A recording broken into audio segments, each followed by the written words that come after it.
Hello everyone. Today we talk about how to fix the ebb of blood sugar. We will go to settings. Then we click on apps. After that we search the blood sugar.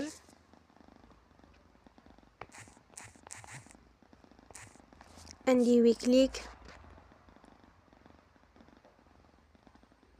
Then we will on for stop. After that we go to storage. Then we click on clear cache.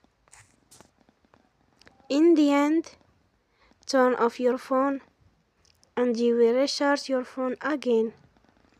Don't forget to support us by like and subscribe. See you next time and thank you for watching.